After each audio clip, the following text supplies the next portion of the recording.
Assalamualaikum warahmatullahi wabarakatuh. Alhamdulillah wassalatu wassalamu ala rasulillah Sayyidina wa habibina wa syafi'ina wa maulana Muhammad ibn Abdillah wa ala alihi wa sahbihi wa man walah wa la hawla wa la quwwata illa billah, amma ba'd.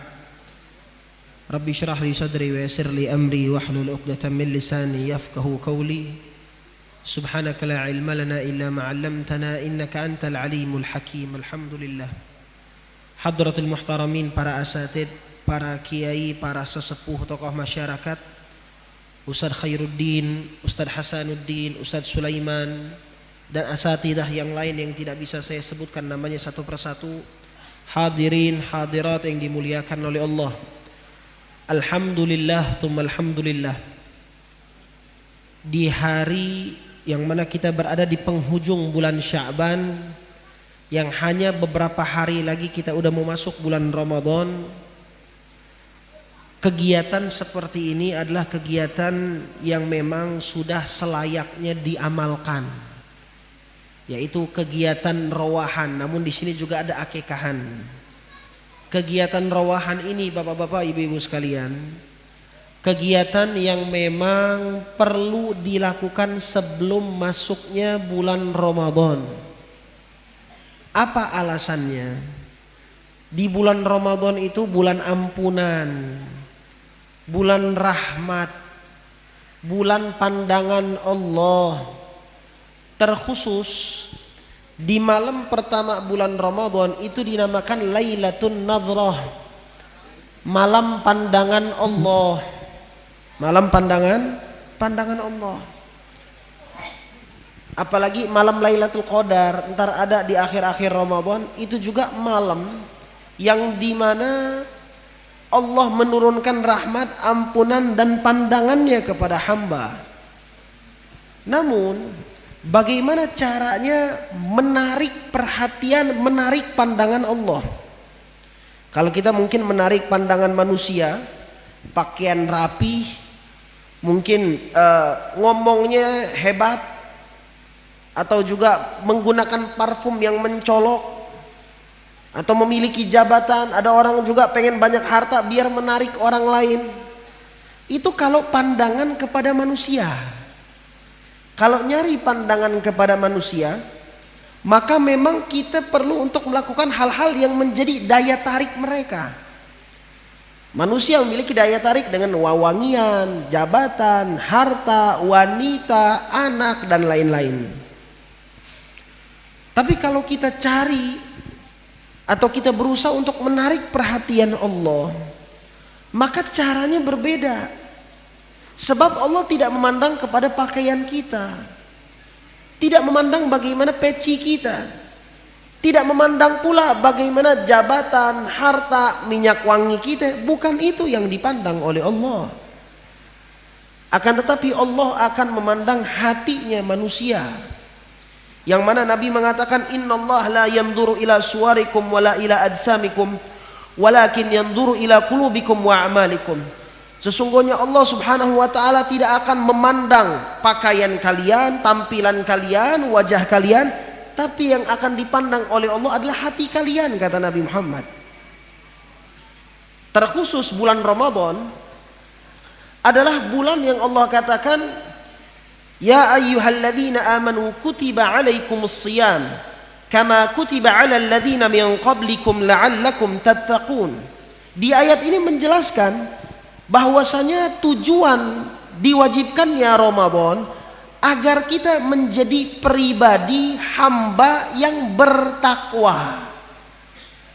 Kalau kita kaitkan dengan hadis Nabi Muhammad, Nabi menjelaskan di dalam hadis bahwasanya ketakwaan itu ada di hati. Tertera dalam hadis Arba'in An-Nawawiyah, Nabi nunjuk ke dadanya, ke hatinya, at-taqwa hahuna, at-taqwa hahuna, at-taqwa hahuna. Takwa di sini, takwa di sini, takwa di sini, kata Nabi Muhammad. Dan di hadis itu pula, ketika Nabi menjelaskan tentang takwa, Nabi sedang menjelaskan tentang pentingnya persaudaraan antara muslim yang satu dengan muslim yang lainnya.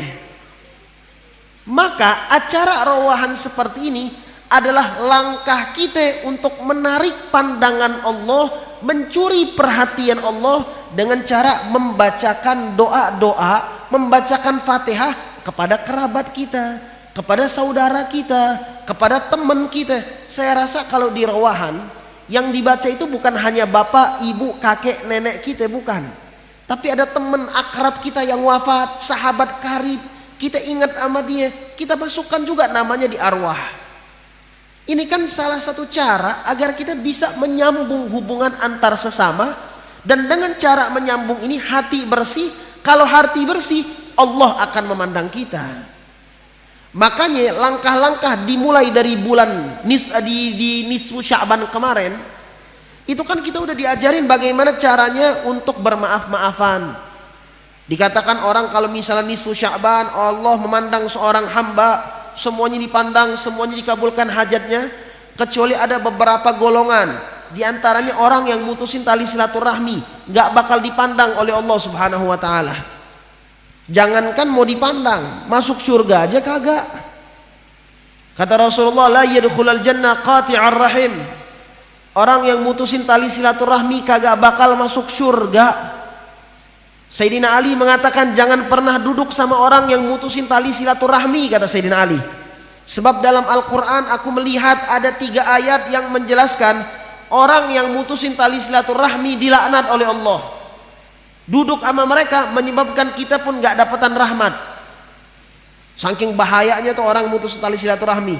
Kita gak mutusin, cuma duduk sama dia, kita gak dapat rahmat, apalagi orangnya. Saking dahsyatnya orang yang mutusin tali silaturahmi. Makanya kan dibilang kalau udah nisfu Sya'ban ayo saling bermaaf-maafan.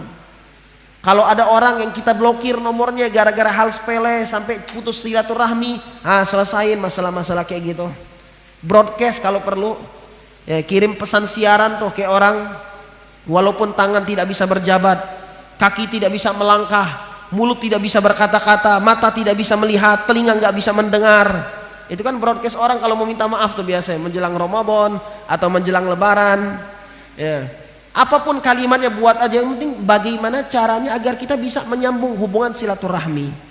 Nah kalau antar sesama yang hidup enak, nyambung silaturahmi tinggal chat aja, tinggal telepon, ketemu, clear.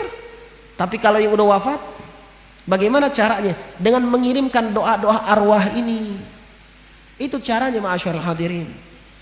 Jangan sampai masuk ke dalam bulan Ramadan hati kita kotor, masih nyimpen dengki, masih nyimpen dendam, masih kagak demen sama orang, suuzon sama orang. Hati itu bagaikan gelas. Hati bagaikan gelas. Yang dikatakan oleh Habib Ali Al-Habsyi, tadi kan Maulid kalau nggak salah Habib Ali Al-Habsyi, Simtud Duror ya. Itu Habib Ali Al-Habsyi menggambarkan hati itu bagaikan gelas. Ini di gelas ini ada air.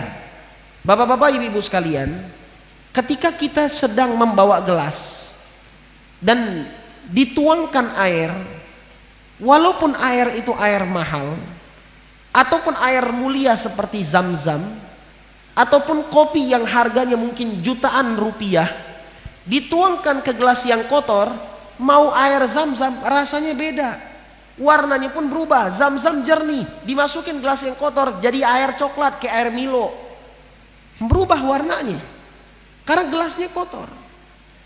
Ketika hal tersebut terjadi, kita cicipi, kita cobai air tersebut, ngerasa kok aneh ya rasanya. Maka yang perlu kita salahkan bukan airnya, bukan juga orang yang menuangkannya, tapi salahkan gelas yang kita bawa. Kenapa kita bawa gelas yang kotor?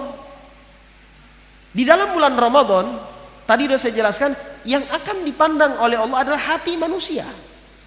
Hati bagaikan layaknya gelas. Di bulan Ramadan Allah turunkan rahmat, Allah turunkan ampunan, Allah tuangi pandangannya di hati manusia. Ternyata pada saat dituangi oleh Allah, gelasnya kotor. Yang ada berdampak kepada ibadah kita di bulan Ramadan. Baca Quran kagak nikmat, puasa bawaannya siang-siang pengen ke warteg mulu, ya, terawih pengennya nyari yang cepet. Ya, baca Quran baru sehalaman udah ngantuk. Wa subhanallahnya, ya, baca Quran ikut hataman Quran. Hataman Quran di masjid dibagiin tuh satu juz, semuanya megang. Ini baru baca satu halaman, baru halaman pertama, udah ngebuka halaman setelahnya, dihitung berapa halaman lagi. Ya Allah, baru halaman pertama, udah dibuka aja bagian belakangnya, udah kagak nyaman. Tapi kenapa kalau kita lihat seperti Syekh Muhammad Jamalil Lail, ada ulama-ulama yang lain yang mengatakan nikmat banget Quran. Sayyidina Utsman bin Affan, beliau mengatakan, "Lau tahuratil qalb ma syabi'at min tilawatil Quran." Kalau orang hatinya bersih, gak bakal kenyang dengan baca Quran, lapar mulu, pengen baca lagi, pengen baca lagi, pengen baca lagi. Lah kita baru sehalaman udah ngantuk, baru sehalaman. Sayyidina Utsman kagak, semangat baca Quran nih, ya semangat baca Quran nih. Lah kebanyakan kita juga baca Quran semangat cuma hari pertama doang, besoknya mah alot, besok kagak dibaca lagi. Tarawih juga sama, tarawih minggu pertama doang rame, minggu keduanya pindah ke mall semua. Karena problem kita bukan berarti Allahnya, jangan menyalahkan Allah, jangan menyalahkan ibadahnya. Orang banyak mendapatkan hidayah, mendapatkan taufik, mendapatkan malam Lailatul Qadar, mendapatkan pandangan Allah melalui ibadah-ibadah di bulan Ramadan. Lah kita kok nggak dapat, bukan berarti ibadahnya yang salah. Sama gambarannya kayak Allah mengatakan dalam Al-Quran, "Innas salata tanha anil fahsya'i wal munkari wal baghi." Sesungguhnya sholat mencegah seseorang dari perbuatan keji dan perbuatan mungkar. Itu kan tujuan sholat. Tapi kok masih ada orang sholat Jumat lagi, balik-balik maling sendal. Katanya sholat mencegah perbuatan mungkar. Lah ini masih, bukan sholatnya ini disalahin. Akhirnya sholat di kambing hitamin. Oh enggak, berarti mah sholat mah tetap aja, orang sholat enggak sholat tetap aja korupsi. Bukan, tapi bagaimana caramu ketika mendatangi sholat. Apa niatmu ketika sholat? Ada orang kan Jumatan ngejar nasi box, nasi berkahnya, bukan datang pengen Jumatannya. Ada orang Jumatan kagak enak sama teman-teman, kagak ntar dilihat, dicaci maki, dicemooh, beda-beda. Bukan sholatnya yang bermasalah, bukan Allahnya yang memberikan sesuatu yang bermasalah, tapi kitanya yang ketika mendatangi hal itu. Begitupun Ramadan. Nah, kalau pembahasannya tentang hati dan digambarkan seperti gelas, bapak-bapak, ibu-ibu sekalian, yang namanya gelas, piring, kalau lagi kotor butuh waktu untuk ngebersihinnya. Mau pakai mesin, sekarang kan ada tuh mesin nyuci piring, mak nggak susah lagi nyuci piring, masukin aja ke mesin itu, kayak mesin cuci dah, dipencet 30 menit bersih katanya, wallahu alam. Ya, tapi tetap aja tenaga manusia mah lebih bersih daripada tenaga mesin. Dia mah kagak bisa ngedetek kotoran-kotoran yang ada. Ala kulli hal. Tapi kan butuh waktu, mau pakai mesin, mau pakai tangan butuh waktu. Walaupun nih cuma satu gelas yang mau kita bersihin, itu butuh waktu. Mau pakai sabunnya, belum lagi ngebilasnya, ngeringinnya, atau kalau mau langsung diminum juga mau dilap dulu, itu kan butuh waktu. Ngidupin air, apalagi kalau zaman dulu air mau nimba dulu, lebih banyak lagi waktunya. Nah kita perlu prepare sebelum masuk Ramadan, hati kita udah kudu bersih. Ya, hati kita udah kudu bersih sehingga masuk Ramadan nggak perlu lagi nyuci gelas, gelasnya udah bersih, udah siap untuk nada rahmat dan pandangan Allah. Itu alasannya kenapa para ulama ngadain acara rawahan, biar hubungan kita antar sesama clear, nggak ada kedengkian lagi, nggak ada kebencian lagi. Khususnya kalau ada acara rawahan, pasti yang akan menjadi prioritas adalah bacaan-bacaan yang dikirimkan untuk orang tua kita. Ini penting. Orang tua wafat bukan malah dibacain doa, malah ngejar warisannya baik. Utangnya dilupain, duitnya dibawa kabur. Ya, pindah, hijrah. Alasannya kenapa hijrah? Saya hijrah ngikut Nabi Muhammad. Nabi Muhammad hijrah dari kota Mekah ke kota Madinah. Saya pun hijrah dari Jawa ke Sumatera. Apa alasannya ngikut Nabi? Kagak, kabur dari utang orang tua, warisannya dibawa pergi. Masyarul hadirin yang dimuliakan Allah Subhanahu wa taala. Perlu kita selalu mengoneksikan, selalu terhubung, selalu berbakti sama orang tua walaupun mereka sudah wafat. Kebaktian itu kagak pernah putus sama sekali. Bahkan orang tua yang Nasrani atau non muslim sekalipun, kita tetap wajib untuk bakti sama mereka. Allah katakan dalam Al-Quran di surah Luqman, wa wassaynal insana biwalidayhi husna. Ya, Allah mengatakan wa in jahadaka litusyrika bi ma laysa laka bihi ilm fala tuti'huma. Kalau orang tuamu memaksamu untuk melakukan perbuatan kufur, maksiat, maka jangan ditaati. Jangan ditaati dalam segi perintahnya. Tapi untuk yang lain kata Allah, wasahibhuma fid dunya ma'rufa. Untuk hal lain kita tetap perlu berbakti, berihsan sama orang tua. Ini yang non muslim. Yang non muslim aja kita harus bakti, apalagi yang muslim. Terus kalau udah wafat gimana? Tetap wajib bakti. Allah katakan di surah At-Tur, walladzina amanu wattaba'atuhum dzurriyyatuhum biimanin alhaqna bihim dzurriyyatahum wa ma alatnahum min 'amalihim min syai' kullu imri'in bima kasaba rahin. Yang mana kalau kita artikan dalam beberapa perspektif ulama tafsir, maksudnya adalah seorang anak yang kalau pengen berkumpul lagi sama orang tuanya, dia harus tetap bakti kepada orang tua dengan cara melanjutkan perjuangan orang tuanya. Misal orang tuanya demen sedekah, lanjutin sedekahnya. Orang tuanya demen baca Quran, jangan jadi anak malah kagak pernah baca Quran. Nah, dengan adanya rawahan, kita teringat lagi dengan orang tua kita yang telah wafat. Di zaman Nabi Muhammad SAW, ada seorang sahabat ngomong sama Rasulullah, ya Rasulullah, ibuku sudah wafat, orang tuaku sudah tiada.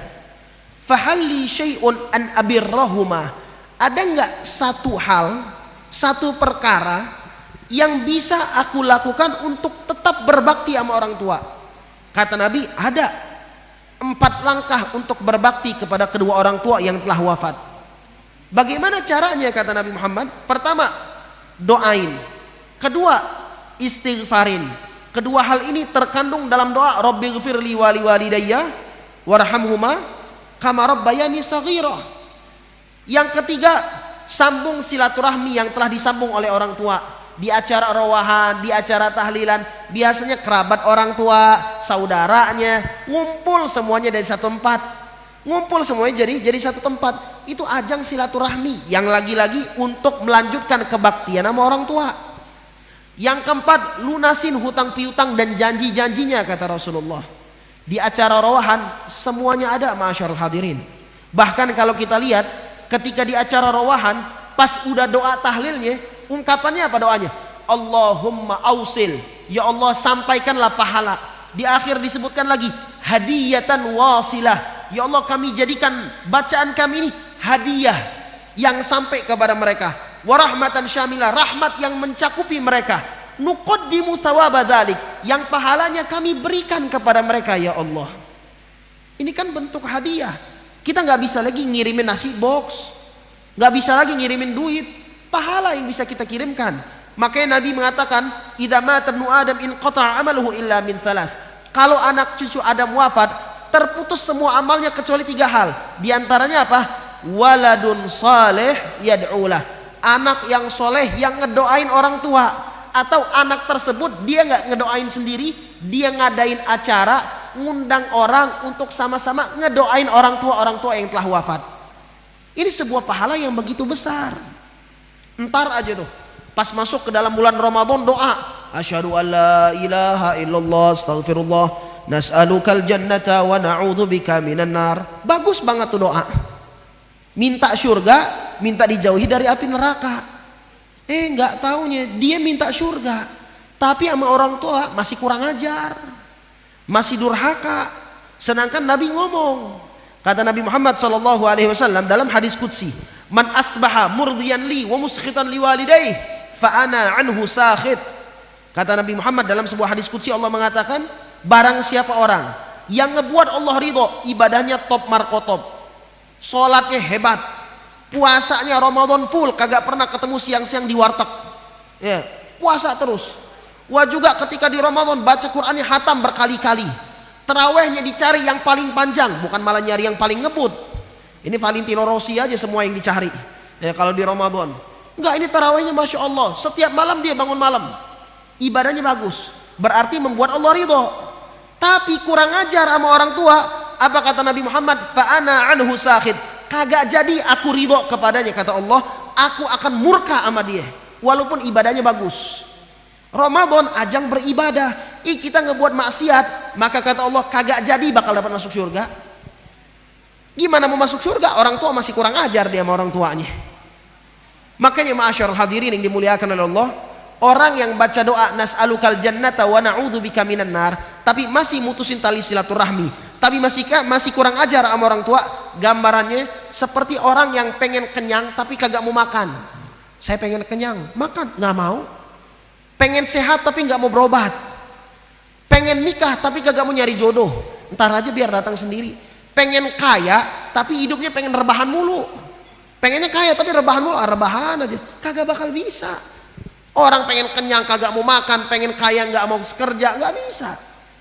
Begitupun kita kalau ngomong nas'alukal jannah, tapi ternyata kita masih kurang ajar orang tua, masih mutusin tali silaturahmi. Makanya pentingnya acara rawahan seperti ini. Nah, tadi disebutkan juga oleh Nabi Muhammad, ada kalimat waladun saleh yad'ulah. Bentuk rawahan pahala ini akan selalu nyampe kepada orang tua selagi yang ngedoain adalah anak yang soleh. Nah, gimana caranya memikirkan agar kita dapat anak yang soleh? Selama ini kan kita mikir yang penting anak itu pendidikannya bagus. Dia bisa S1, S2, S3, S cendol, S tongkong. Pokoknya S semua dah. Itu yang dikejar. Kita nggak mikirin bagaimana anak kita menjadi anak yang soleh. Kita nggak mikirin sholat mereka bagaimana. Kita nggak mikir ibadah mereka bagaimana. Anak balik sekolah jam 12, jam 2, apalagi sekarang ada yang balik jam 3. Yang kita tanya bukan udah sholat atau belum, makan atau belum. Seakan-akan makan lebih penting daripada sholat. Gimana mau menjadikan anak kita menjadi anak yang soleh? Gak pernah memperhatikan sholat mereka, gak pernah memperhatikan ibadah mereka. Perlu bagi kita kalau mau punya anak, itu berarti amanah Allah titipkan kepada kita, dan amanah itu akan dipertanggungjawabkan di hadapan Allah Subhanahu wa taala. Makanya Allah mengatakan dalam Al-Qur'an, "Qu anfusakum wa ahlikum nara." Jagalah diri kalian dan jaga pula keluarga kalian dari api neraka, kata Allah. Agar kita bisa mendapatkan anak yang soleh, bukan berarti cuma diberikan taklim yang bagus, bukan berarti cuma diperhatikan. Di antara kiat agar anak kita menjadi anak yang soleh, berikan nama yang baik. Biar kalau kita wafat mereka ngedoain, ada acara rawahan. Biar kalau kita wafat mereka ngirimin pahala buat kita. Biar walaupun kita wafat ataupun kita nggak bersama mereka, mereka keluar negeri belajar menempuh pendidikan di luar negeri, anak itu tetap menjadi anak yang soleh, yang takut kepada Allah. Mulainya bagaimana? Sejak dari lahir berikan nama yang baik. Ini zaman sekarang mah kagak. Orang nyari nama anak yang penting keren. Ya, yang penting keren. Mentang-mentang zamannya apa namanya? Zaman apa? La ilaha illallah, zaman Beckham. David Beckham. Dikasih nama anaknya Ahmad Beckham. Ya, pokoknya keren. Wah, saya kebetulan asli Palembang. Ada waktu zaman Asian Games, ada orang ngasih nama anaknya ada Asian Games-nya pokoknya. Ya, zaman Covid ada juga yang ngasih nama anaknya El Covido. Orang zaman sekarang yang penting keren. Zaman Korea, ya sekarang kan lagi rame-ramenya Korea, ngasih nama anak yang penting ada unsur Korea-Koreanya. Mentang-mentang ada artis namanya Jungkook, itu kan namanya agak ke Koreaan, ya udah dialihkan ke Indonesia, Jongkok namanya. Pokoknya yang penting biar keren. Ada juga orang zaman sekarang nyari nama anak itu yang penting ntar pas sekolah gak susah, absennya kagak pertama, dicarilah nama yang ada X-nya awalnya biar kagak bingung, atau Q yang kagak pernah datang orang namanya Q atau X. Subhanallah, ini yang terjadi. Kita ini kayak kurang panutan. Panutan kita udah banyak. Para nabi udah ada loh. Nabi itu ada 128.000 kata ulama.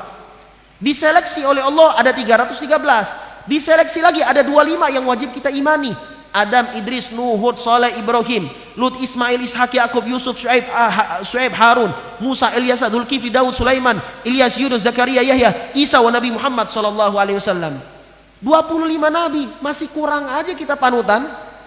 Ada nabi namanya Alyasa, jarang tuh orang namanya Elyasa. Ya, jarang namanya. Ini malah kagak, yang dicari bukan nama orang berkah, nama orang soleh. Yang dicari tahu apa? Mentang-mentang zamannya zaman film Inuyasha dikasih sama dia, bukan Ilyasa. La ilaha illallah Muhammad Rasulullah sallallahu alaihi wasallam. Aneh-aneh zaman sekarang. Kalau kita kurang, zaman nama-nama nabi udah kebanyakan, Bib. Ada nama yang lain. Ya, kalau kita pengen nama ulama, banyak nama ulama kita. Ada Syekh Nawawi Al-Bantani, namain nama anaknya Nawawi. Ada juga Syafi'i, banyak nama-nama yang lain. Wah, itu mah namanya pasaran, di mana-mana ada. Ya udah nama para malaikat. Bingung, pengen lebih aneh lagi, pengen jarang lagi, Israel. Namain nama anak Israel. Tapi di situ ada keberkahan. Malaikat makhluk Allah, makhluk yang dicintai oleh Allah, makhluk kesayangan Allah Subhanahu wa taala. Dibandingkan daripada kita ngasih nama orang-orang aneh, orang-orang yang kagak beriman kepada Allah Subhanahu wa taala. Sebab kata Nabi Muhammad, innakum satud'una yaumal qiyamah bi asma'ikum fahassinu asma'akum. Kalian itu di hari kiamat akan dipanggil dengan nama-namanya masing-masing. Maka perbaiki nama. Ya, perbaiki nama. Ada sahabat Nabi Muhammad namanya jelek, namanya mengandung arti kesedihan, diganti sama Nabi Muhammad dengan nama Sa'ad. Makanya banyak di pesantren, pimpinan pesantrennya ketika ada santri masuk namanya aneh-aneh, namanya artinya kagak bagus, diganti. Sebab apa? Kata ulama, al-isim yadullu 'alal musamma. Nama itu akan ngebentuk karakter seseorang. Kalau namanya bagus, terbentuk karakter yang bagus. Kalau namanya jelek, terbentuk pula karakter yang jelek. Makanya kenapa Nabi Muhammad dinamakan Muhammad? Itu harapan Abdul Muttalib, yang harapannya agar ini anak ketika lahir sampai dewasa dipuji-puji sama orang, terbentuk karakter yang bagus. Jadi Nabi yang namanya sampai sekarang selalu dikenang. Itu caranya. Al-isim yadullu 'alal musamma. Nama akan ngebentuk karakter orang. Jadi jangan salah ngasih nama. Kalau kita pengen anak kita soleh, kalau kita pengen anak kita menjadi anak yang takut kepada Allah, kalau kita pengen menjadikan anak kita menjadi anak yang berbakti sama orang tua, langkah pertama berikan nama yang baik. Wa subhanallah, ini hari kita ada akikah. Namanya luar biasa indahnya, Muhammad Ghifari Atha Razkan. Muhammad seperti nama Nabi Muhammad SAW. Ghifari seperti nama sahabat Nabi Muhammad Abu Dzar Al-Ghifari. Nama seorang sahabat yang luar biasa, Abu Dzar Al-Ghifari. Kalau misalnya kita bilang atau di sini dialih bahasakan jadi Atta. Atta nama seorang ulama, Syekh Athaillah Sakandari, seorang ulama Mesir yang ahli hikmah luar biasa. Raska diambil dari kalimat rizki, menjadi nama yang bagus banget. Inilah contoh bagi kita. Kalau kita lihat sebagai penutup, masyarul hadirin yang dimuliakan oleh Allah, kalau kita lihat nama-nama para sahabat, namanya itu aja. Nama para sahabat itu aja namanya. Sayyidina Ali punya anak Hasan Husain. Husain punya anak namanya siapa? Ali lagi. Sayyidatuna Fatimah punya anak, ya, kasih nama anaknya itu aja namanya. Sayyidina Ali punya anak, namain anak-anaknya dengan nama putrinya Nabi, Fatimah lagi, Ruqayyah lagi, Ummu Kulthum lagi, Zainab lagi, gitu-gitu aja. Nama Fatimah Zahra itu dulunya sudah ada, nama ibunya Ali bin Abi Thalib, yang lahirnya udah lebih dulu daripada Sayyidatuna Fatimah Zahra. Yang mereka cari apa? Keberkahan. Ada satu kisah, ya, ada satu kisah yang ini menjadi kisah penutup insya Allah. Itu disebutkan ma'asyarul hadirin, bahwasanya ada orang ketika dimakamkan oleh Allah, dimakamkan oleh masyarakat karena dia sudah wafat, datanglah malaikat dapat perintah dari Allah untuk menanyakan pertanyaan di dalam kuburan. Ditanya tuh, man rabbuka, man nabiyuka, ma kitabuka, ma qiblatuka, man ikhwanuka. Kagak bisa jawab. Karena jawaban kayak gini itu bukan karena hafalan. Jangan dikira sebelum wafat man rabbuka, diulangin tuh apal, man rabbuka Allah, man rabbuka Allah. Itu mah kita aja kalau misalnya ada apalan, ketemu sama orang yang kita takuti kagok. Kita nggak terbiasa ceramah, udah ngapal ceramah, megang mic, gemeter, bingung mau ngomong apa tadi ya. Lah ini ketemu malaikat yang mukanya kalau kita ahli maksiat bengisnya bukan main. Apalan itu hilang, hancur semuanya, man rabbuka, man nabiyuka. Semakin sering kita nyebut nama Allah, spontan, man rabbuka Allah. Kayak kita kalau ditanya nama bini ente siapa, kan udah sering sama bini, pasti langsung spontan nama bini saya ini. Kalau misalnya kita di rumah sakit ditanya berapa tanggal lahir bini ente, itu kan kita udah hafal, karena udah selalu membiasakan diri bersamanya.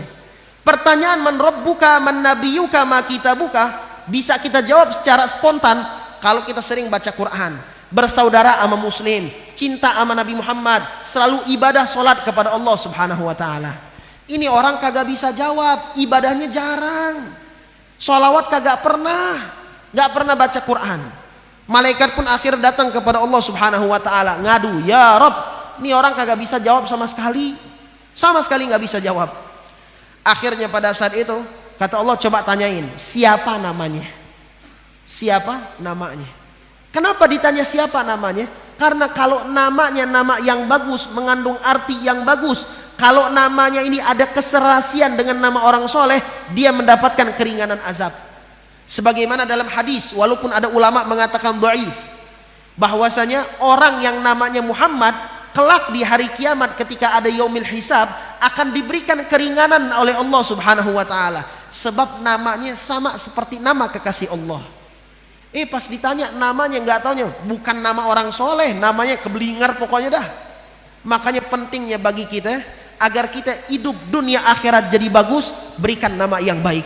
Mudah-mudahan bermanfaat. Mudah-mudahan kita doakan Muhammad Ghifari atau Razka, mudah-mudahan menjadi anak yang soleh, anak yang berbakti sama orang tua, anak yang insya Allah membanggakan negara, agama dan bangsanya, dan insya Allah anak yang diridhoi oleh Allah Subhanahu wa taala, menjadi orang alim yang beramal ilmunya, menjadi orang alim yang ilmunya bermanfaat, menjadi orang yang tumbuh dalam ketakwaan kepada Allah Subhanahu wa taala.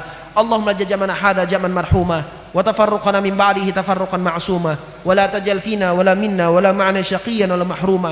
Allahumma la tada fi majlisina hadha dhanban illa ghafartah wa la hamman illa farajtah wa la maridan illa syafaitah wa la daynan illa qadaitaha wa yassartaha bi rahmatika ya arhamar rahimin.